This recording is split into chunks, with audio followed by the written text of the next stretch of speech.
And I do want to quickly thank Cerritos College and the College Foundation for allowing us to do Alumni Journeys. This is, I believe, our third episode we're doing. The first one I'm hosting. So Matthew, thank you for doing the first two, and I'll be taking it from here and as much as I can, so appreciate your contributions. And as always, thank you to the college for giving us all the opportunities and that they've given us throughout the years. Today we have a very special guest, someone who in our pre-chat here, I realized we had a cool connection, a couple of cool connections. She is currently the Mayor Pro Tem of Downey, and her name is Blanca Pacheco. The connections that her and I have, I'll start off with that real quick. We went to the same junior college, Cerritos College, of course. We went to UCLA together, and we went to Loyola Law School together, and we just realized that we went to all three schools at the same time when we were there. So that was kind of cool to find out. But the great thing about what she's done afterwards, she's done a lot of great things afterwards. She is, the one thing I want to proudly say is she's the first Latina ever elected to the Downey City Council. She was elected to the council in 2016, elevated to the mayorship a little after that. And she's now currently serving as the Mayor Pro Tem.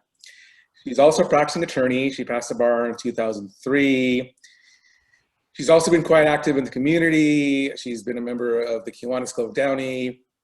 She's, I believe in 2019 or recently, she was elected to the Downey High School Hall of Fame, where she went to high school. She's practiced, she's dabbled in criminal law a bit. She's done some municipal law. She's also the chair of the League of California Cities Housing Community Economic Development Policy Committee. I could go on and on and on about all the great things she's doing, and trust me, she's doing a lot of great things, but we'll find out everything she's doing. We'll unpack her great career and her great life as we talk through this next 40 to 45 minutes. So with that, I want to just quickly say, hello, Blanca, welcome, and it is great to meet you and get to know more about you. How are you doing? I'm doing good. So I just want to start off with just saying that it's truly a pleasure being here and talking to the students and talking to the community. Cerritos College is a great school. That's where my journey began. And it led on to UCLA, Loyola Law School, and eventually passing the bar exam. But I started off Cerritos College not knowing what I was going to be doing. I knew I wanted to be an attorney. But that was it. And then life led me down a different course, which eventually, like you said, I became mayor and then Mayor Pro Tem for the City of Downey. And it's just truly a pleasure being here and just sharing my journey and my adventures in life. So thank you very much for having me. So Blanca, let's start at the beginning of your journey at Cerritos College. You just said you weren't sure where you were going to go, but did you have some sort of plan in play? I mean, you know, it's one thing to say, oh yeah, I think I'll be an attorney, but what did you want to, what was like this raw vision of what you had, of what do you want to do with life? So my vision in life actually began when I was at Downey High School. At the very beginning, I wanted to be an actress. And then it quickly turned into, okay, I want to be an attorney. And that idea came about because I seen To Kill a Mockingbird, and I really liked being an attorney in the courtroom. And so it was from there that I decided to become an attorney. But going straight to a four-year university was expensive for my parents. And so we decided that I would be starting off at Cerritos College.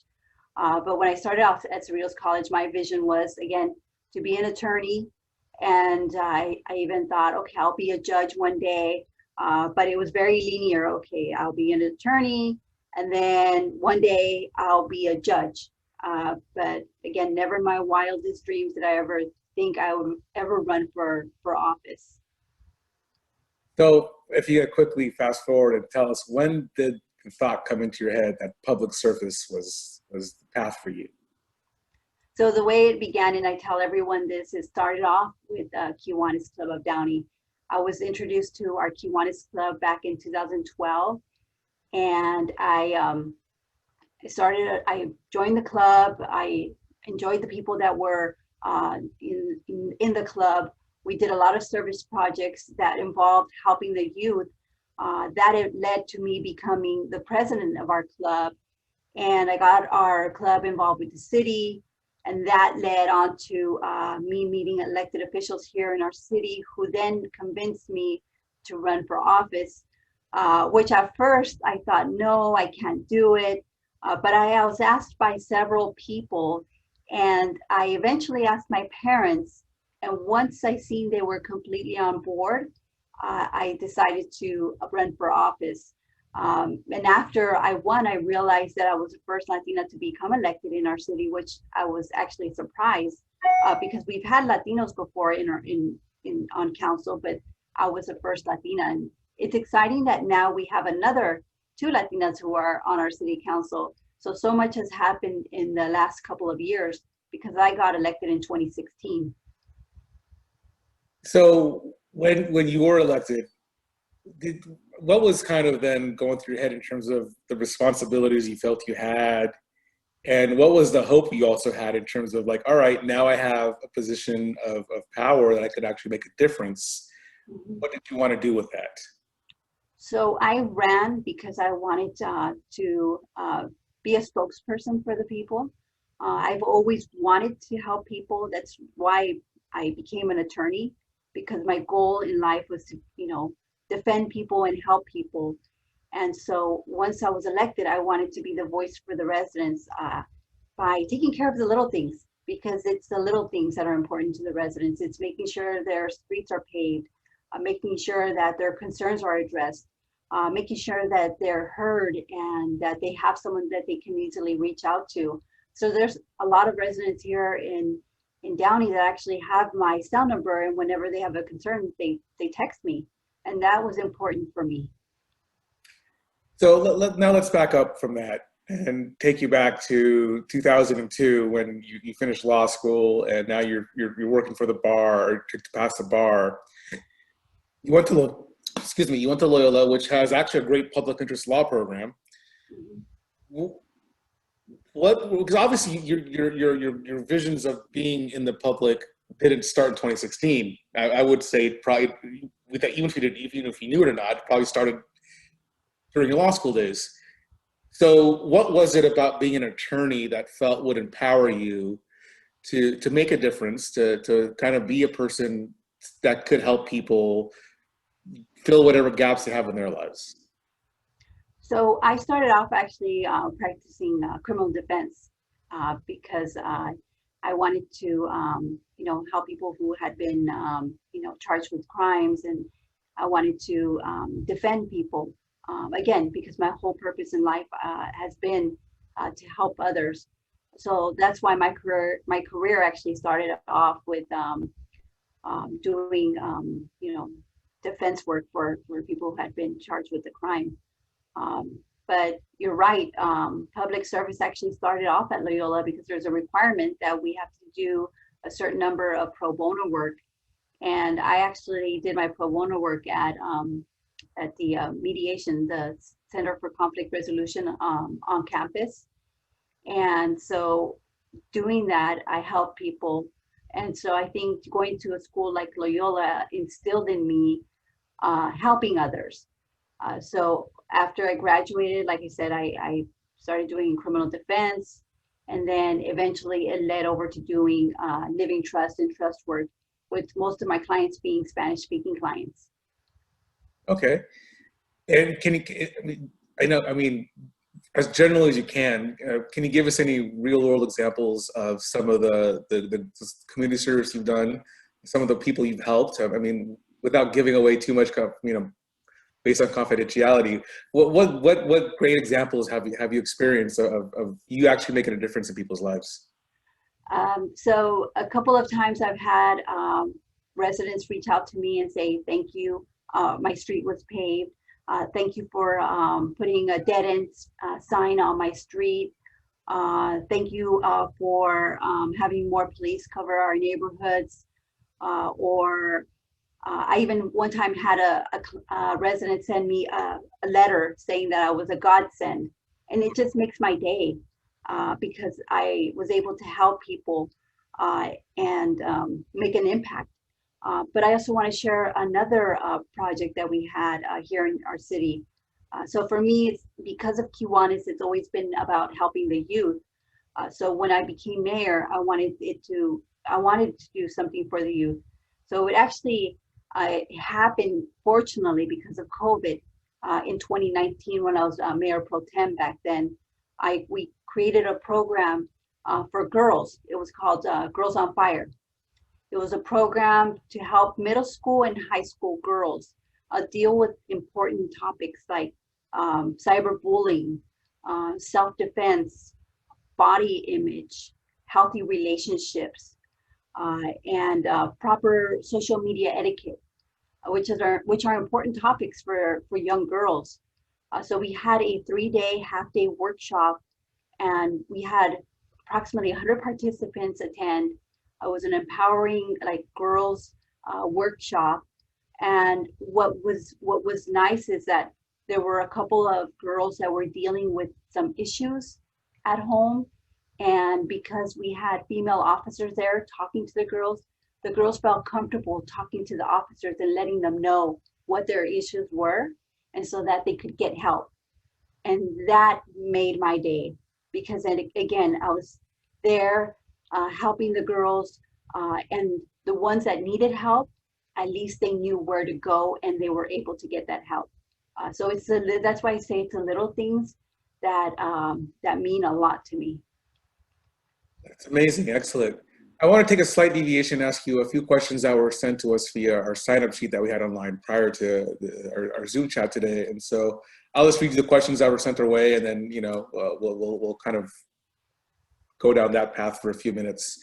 So the first question that we had sent our way was, as the first Latina elected council member to the Downey City Council, how did it feel to be recognized as Downey's Woman of the Year? So that actually happened prior to me getting elected. So that was in 2016, the early part of 2016. And it was exciting to get recognized, getting that award. I was recognized by the Assemblywoman, Cristina Garcia. And she said the reason why she recognized me is because I was already involved in the community with Kiwanis, the chamber. I was involved in different organizations, and she's seen the impact that I was making in the community. So that meant a lot to me. Nice. This next question might give you a little bit of opportunity to talk about a little bit more about some of the things you've done during your career, not just on the council, but also as an attorney. The question is, and I'm just reading this verbatim, how have your accomplishments affected your self-talk? I hope that question makes sense. My self-talk. Just the way you present yourself, not just to yourself, but to the world as well. Let's just phrase it that way. So I would say, can you repeat the question again? How have your accomplishments affected your self-talk? So I guess if I would try to make this easier for you, the way you see yourself, what kind of pride do you have? What kind of confidence do you have in yourself based upon the accomplishments that you've already achieved the past 20 years? So it actually began little by little. When I was in my 20s, even younger, I was really shy. And once I became an attorney, started going to court more, I started building more confidence. And once I became involved in the service clubs and got involved as the president of our club, I started to become more confident speaking in front of others. And then fast forward, once I got into city council and I'm doing more public speaking, I definitely became more confident. But just helping my clients and hearing my clients say thank you and great job has also built my confidence. But it's also important for me to be humble and to help others when they're in need. So I have the confidence, but I also try to be humble and understanding when others are in need. Excellent. I do want to add a corollary question to that. This is more of a fellow person in the law field. People obviously watch legal dramas and they have their perceptions of what lawyers are. If you could just spend maybe a minute or two just walking us through, what is the reality of the life of a lawyer? I mean, what do people not see?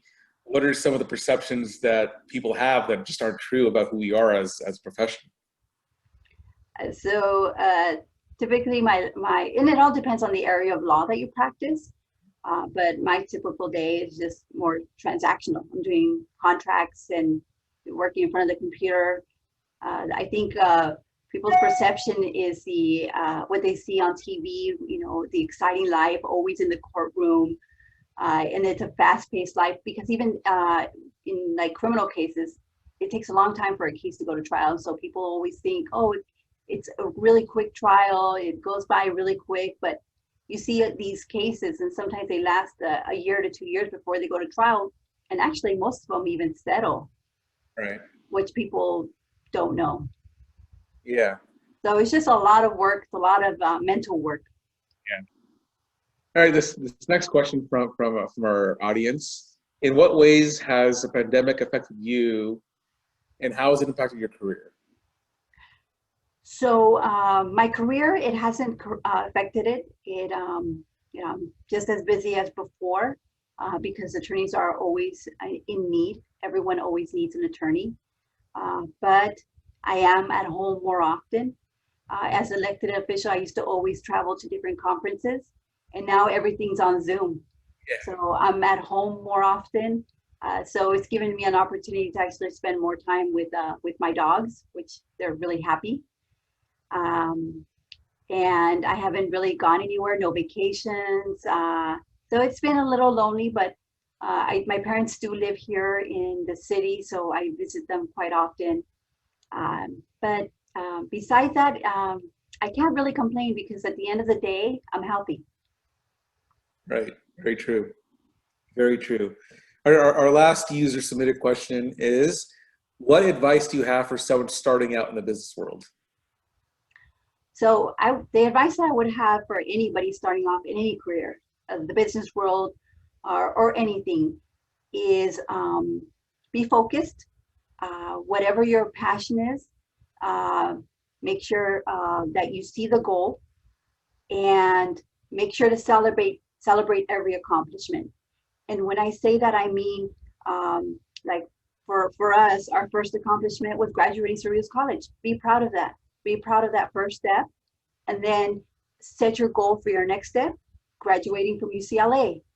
So just setting goals, realistic goals, and then being proud of that accomplishment. Because if you only look at the end and try to get there and not celebrate the little accomplishments, you'll feel overwhelmed. So I say celebrate the little accomplishments, and then once you get there, celebrate the big accomplishments, but also not being narrow-minded. So realize that sometimes your goal is set in place, but sometimes it's okay to deviate. Sometimes it's okay to run for office or do something a little different than what you had planned. So not everything is going to be a straight path forward. Sometimes you'll take some side steps, and it's okay. Celebrate those accomplishments as well. 100% agree, and I think that's great advice because success is never a straight path. It's always windy. It takes you many different ways. As long as you're recognizing where you are along the way and what you're doing as you're getting to your goals, that's the big game. And so I 100% agree with you.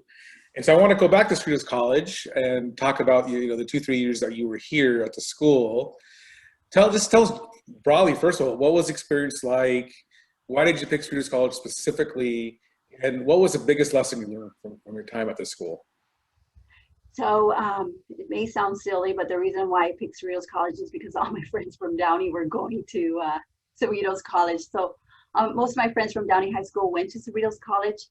Mm-hmm. And so I went to Cerritos College, and it felt like, to be honest, it felt like another high school because I seen my friends. All my friends were there, and that was really nice. I think if I would have gone to a 4-year college, it may have been a little overwhelming, but who knows?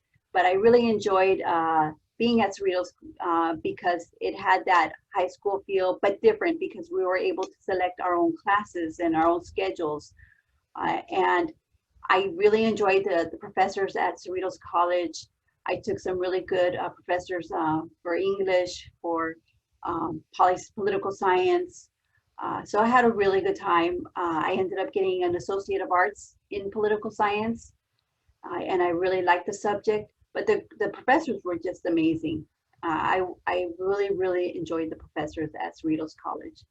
Was there a favorite course or professor that you had that you recall right now? I don't really recall. That was such a long time ago. I'm almost embarrassed to say the year. So let's now go to UCLA. And like we talked before, you and I were there at the same time. When you first got to campus, were you scared? Were you nervous? Were you excited? You know, because UCLA is a daunting campus. What were the first thoughts going through your mind when you arrived on campus? I thought, how did I get into the UCLA?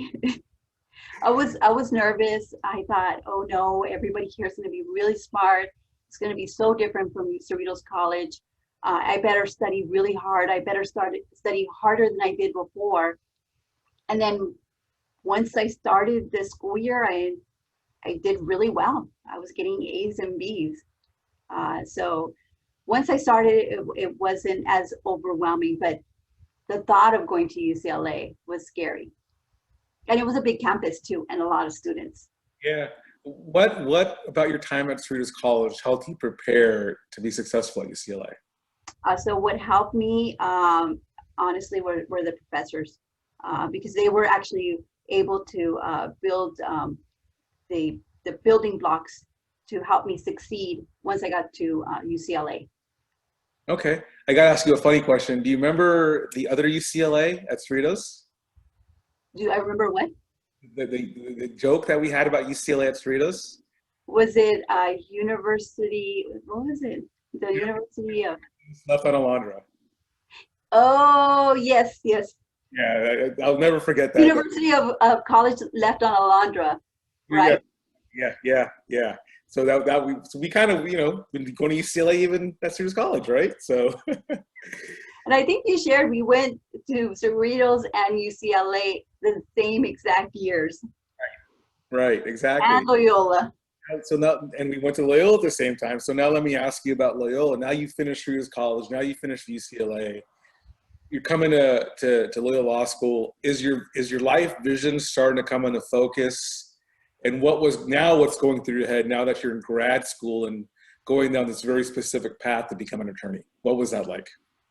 So it's what I tell everyone, and I'm sure you experience this, is the first year is the toughest.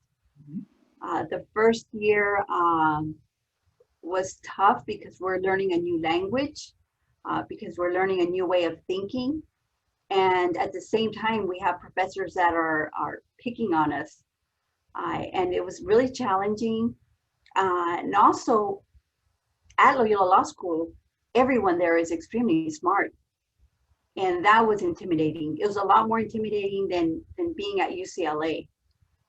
So the first year was the toughest, but once you make it through the first year, second and third year are actually just fine. I felt that was a lot easier. So what I tell anybody interested in becoming an attorney is just make it through the first year. After that, you're okay. But then once you're in law school, you're trying to figure out, okay, now what kind of attorney do I want to be? There's just so many different options. And so then it's just a matter of trying to figure that out. So walk us through that, how you're now out of law school. By 2003, you've passed the bar exam. What was now your thought process to what you want to do next? What was the next chapter of your life looking like at that point? So after I passed the bar exam, and I'm not shy about this, so I'm going to share it with everyone. I did not pass the bar exam the first time. It is a very, very difficult exam. It's a very grueling exam. When we took it, it was a 3-day exam, which now is a 2-day exam. But once I did pass the bar exam, which I passed it the second time around, I always knew I wanted to work in the courtroom. So that's why I started off doing criminal defense. And I did that for quite a number of years. But it's a tough work to do criminal defense. Because these are some really tough cases that you're dealing with. So I couldn't do it anymore. And that's why I ended up doing living trusts. And the way I got into living trusts is because my parents are real estate brokers. And so I started learning about living trusts. Sure. Okay. So more of a philosophical question now.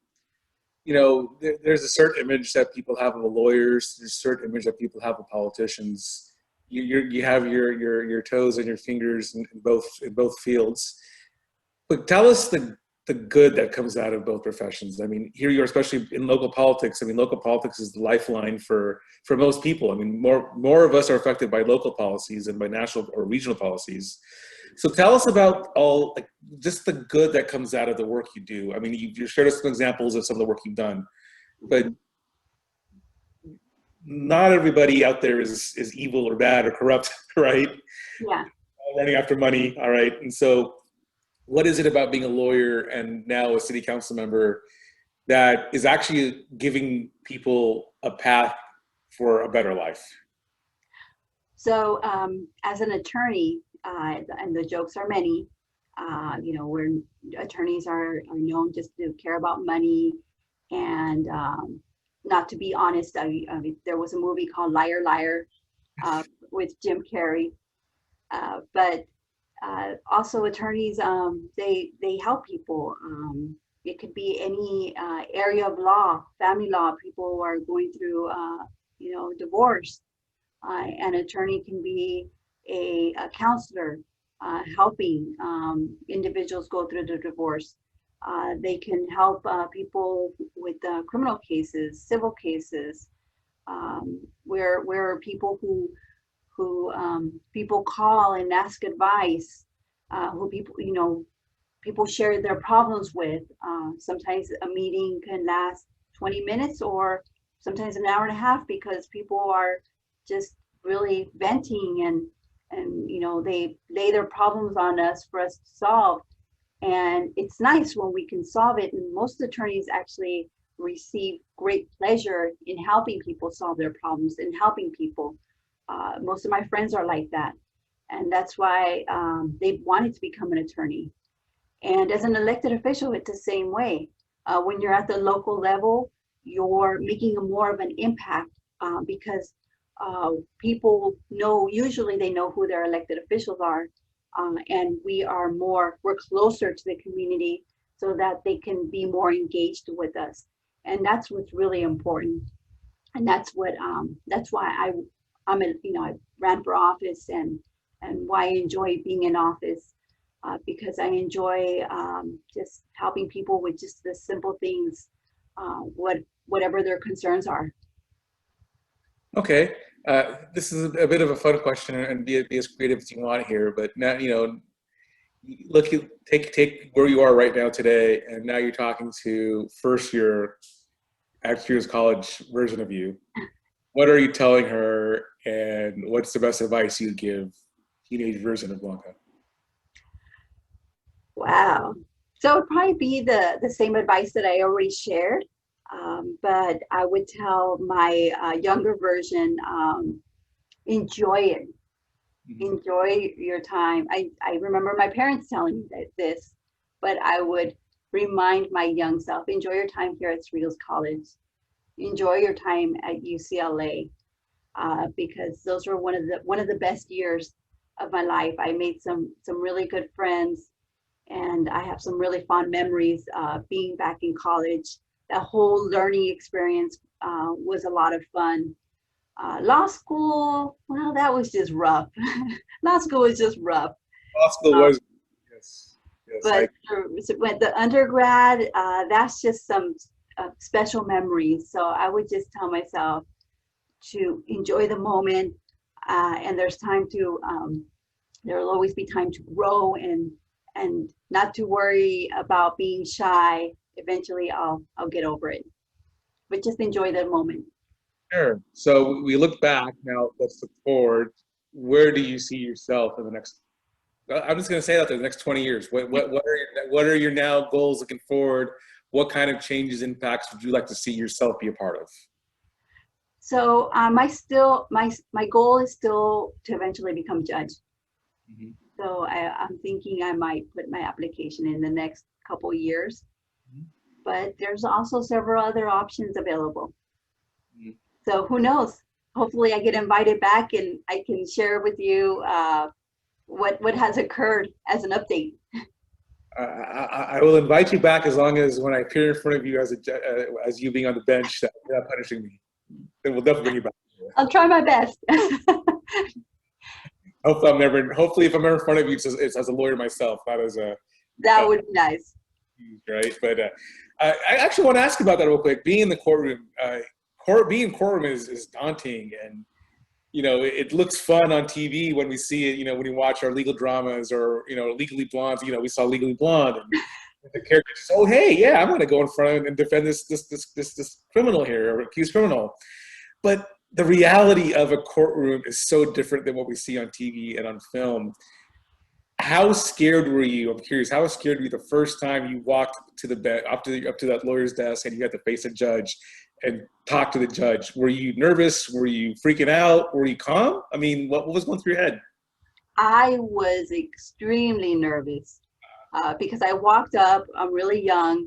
I was 29 at the time, and there's all these attorneys there, and I was just thinking, okay, don't screw up, don't screw up, don't screw up. And then the judge called my case, and I think I said something wrong, and then I heard some chuckles, and I thought, oh no. But the judge understood what I was trying to say, and he said, oh, it's okay. And the judge was really understanding, but I think it was more just the self-imposed anxiety that I had just my first time. And like you said, it's just the courtroom is really daunting. It's really scary, and all these people that are there just watching you, and then you have the judge just looking at you. It's pretty intimidating. So self-assessment question now. How would you describe your career so far? Is it a work in progress? Are you a success and a work in progress? Just self-assessment, how do you feel about where you're at? I'd say it's a success, but it's always a work in progress. I'm always looking at the next challenge, at the next adventure. So the Blanca that finished high school at Downey would be proud of the Blanca she's seeing today. Yes.